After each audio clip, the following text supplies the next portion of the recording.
On August 22nd, an improvised explosive device, IED, probe took place down the canal running along the perimeter of HKIA. This was ISIS, or the Taliban, performing an IED test run. We reported this to our chain of command. Days later, we received word to be on the lookout for 2 vehicle-borne IEDs, described as a gold or white Corolla and a green Mazda convertible. Around 2 a.m. on August 26th, intel guys confirmed the suicide bomber in the vicinity of and nearing Abbey Gate, described as clean-shaven, brown-dressed, black vest, and traveling with an older companion. I asked the intel guys why he wasn't apprehended sooner, since we had a full description. I was told the asset could not be compromised.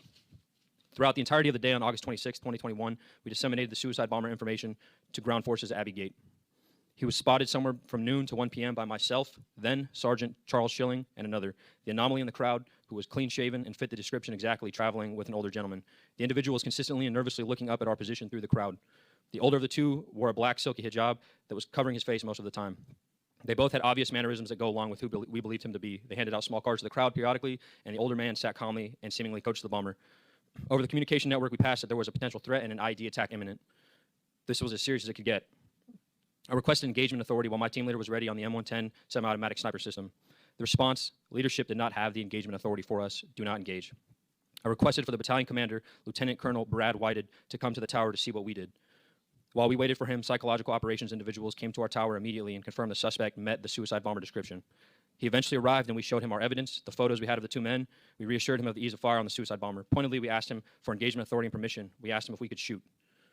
Our battalion commander said, and I quote, "I don't know," end quote. Myself and my team leader asked very harshly, "Well, who does? Because this is your responsibility, sir."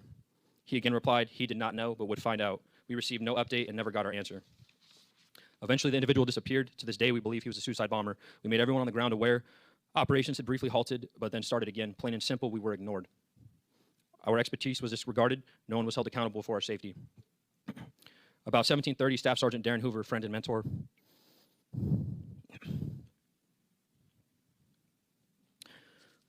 came to get me from the tower to go help find an Afghan interpreter in the crowd.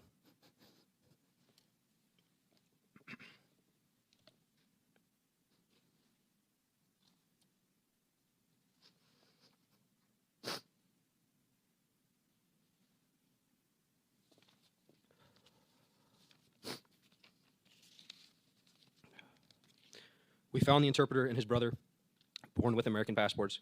They told us of 5 family members still in the canal. I stayed there waiting for the family members standing against a 2-foot canal wall. 10 minutes passed. Then a flash and a massive wave of pressure. I'm thrown 12 feet onto the ground, but instantly knew what had happened. I opened my eyes to Marines dead or unconscious, lying around me.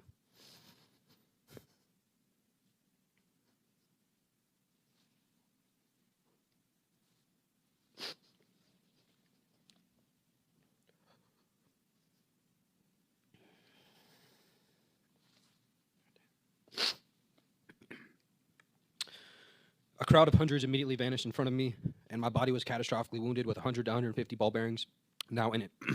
Almost immediately, we started taking fire from the neighborhood, and I saw how injured I was with my right arm, completely shredded and unusable. I saw my lower abdomen soaked in blood.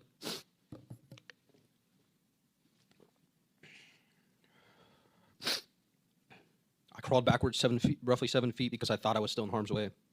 My body was overwhelmed from the trauma of the blast. My abdomen had been ripped open. Every inch of my exposed body, except for my face, took ball bearings and shrapnel. I tried to get up, but could not. Laying there for a few minutes, I started to lose consciousness when I heard Chaz, my team leader, screaming my name as he ran to me. His voice calling to me kept me awake.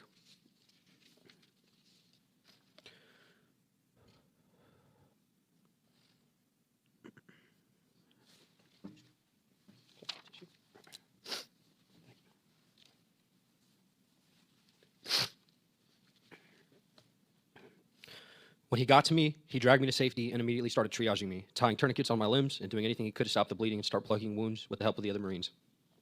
I was awake through most of it, screaming, moaning, and cursing. I ask you to please ask me about getting shot at the tower in Abbey Gate and how no one wanted my report post-blast. Even NCIS and the FBI failed to interview me. Asked me to elaborate on my ordeal post-blast, and asked me about this one little girl and her family that I reunited. Our military members and veterans deserve our best because that is what we give to America. The withdrawal was a catastrophe, in my opinion, and there was an inexcusable lack of accountability and negligence. The 11 Marines, 1 sailor, and 1 soldier that were murdered that day have not been answered for. Thank you for giving me this opportunity.